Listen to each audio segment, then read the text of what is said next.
Ukraine Security Service, SBU, has published first footage revealing how it launched its large-scale spiderweb operation targeting over 40 Russian strategic bombers in Russian territory last week. The footage circulated in social media shows the departure of a truck with a modular house from which drones were later launched at designated Russian targets. The truck with modular houses is seen heading off on a mission. The SBU launched an audacious and large-scale drone attack on 4 Russian military airfields on Sunday in what became Ukraine's largest-range attack on Russia. The complicated military operation that had been in preparation for a year-and-a-half was carried at various phases. In the first stage of the operation, Ukrainian Security Service transported FPV drones to the Russian territory and hid them in makeshift houses placed on trucks. In later stages of the operation, the drones in these modular houses were directed to designated Russian targets via remote controller. Ukrainian President Volodymyr Zelensky hailed the operation as brilliant and revealed that all Ukrainian troops involved in this were safely removed from the Russian territory. Ukraine said 41 nuclear-capable long-range bombers were hit in the attack, with 34% of Russia's fleet of air missile carriers destroyed, worth about $7 billion.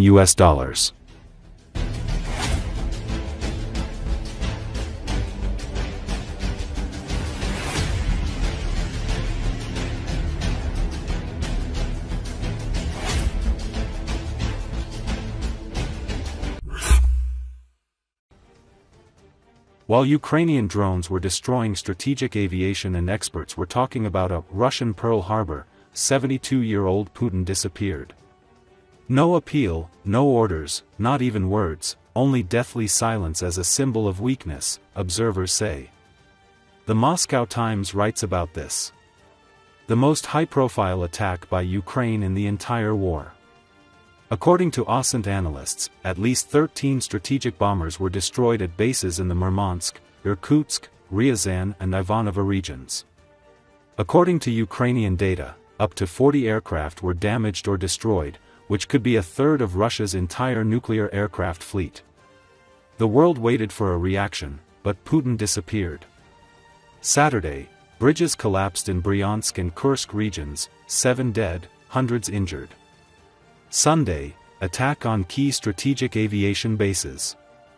Monday, Putin congratulates on the Baikonur anniversary. Not a word about the tragedies, not a hint about what is happening. The 72-year-old president, who recently threatened the world with unparalleled responses, is now hiding behind the press service. Against the backdrop of Zelensky's decisive appeals, who instantly reacts to even the slightest events, Putin's behavior looks comical and cowardly. Even Medvedev, known for his nuclear threats on Telegram, has fallen silent.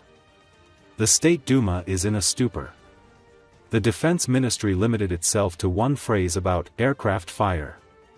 Even the head of the delegation at the negotiations with Ukraine, Vladimir Medinsky, instead of assessing the situation, said that he was in a good mood after arriving in Istanbul. According to Phillips O'Brien, a professor of strategic studies at the Times, it is the most remarkable and successful operation of the Ukrainian armed forces in the entire war. He calls it a stunning blow to Russia's nuclear triad, the consequences of which the Kremlin has yet to comprehend. Z channels are in a panic. The destroyed Tu-95 and Tu-160 are no longer produced. It is impossible to restore them. According to SIPRI, strategic aviation accounts for 580 nuclear warheads out of 2,673, almost a quarter of the entire nuclear arsenal of the Russian Federation. Experts believe that if a similar catastrophe had happened in any other nuclear power, its leader would have come out to the people, addressed them, explained, and reassured them. But Putin, an aging dictator of retirement age, chose to disappear from public view as if the blow had never happened. The funniest or most pathetic thing is the reaction of federal TV channels. In their evening news broadcasts, Channel 1 and Russia 1 devoted less than 40 seconds to the largest drone attack on strategic aviation. They simply read out a dry report from the Ministry of Defense and immediately moved on to the holidays and the weather. It feels as if the Kremlin hopes that if it keeps loud and long silent, the attack will be forgotten on its own. Russia loses again and again, pretends that nothing happened.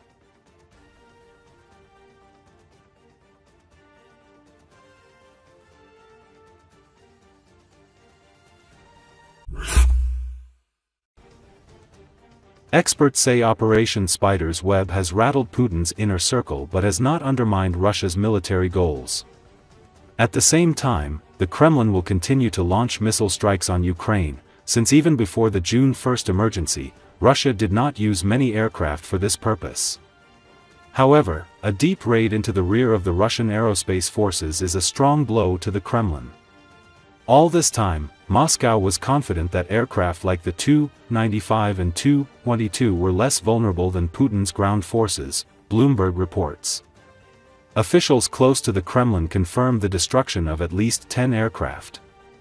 And one Western official said that the Russian aerospace forces lost 7 Tu-95 and 4 Tu-22 aircraft. The EU said that the special operation, Web, raised the fighting spirit of Ukrainians. The White House said that it knew nothing about the operation and wanted the war to stop. The Kremlin media has said virtually nothing about the SBU drone attack on Russian airfields. Moreover, those who did say something tried to downplay the consequences of the Ukrainian attack. The SBU stated that 41 Russian aerospace forces aircraft were hit, including Tu-160 and A-50. The special operation, Web, has caused a lot of criticism in the Russian Federation regarding the special services and the effectiveness of air defense systems. In a statement, Russia's defense ministry confirmed that Ukraine had launched drone attacks against 5 airfields, including one in the Amur region, which is 5,600 kilometers from the border with Ukraine. Russia said 3 of the attacks were repelled, but that several aircraft on 2 bases caught fire. The airstrips were at the Olynya Air Base, which is above the Arctic Circle, and the Belia Base in Siberia, which lies more than 4,000 kilometers from Ukraine.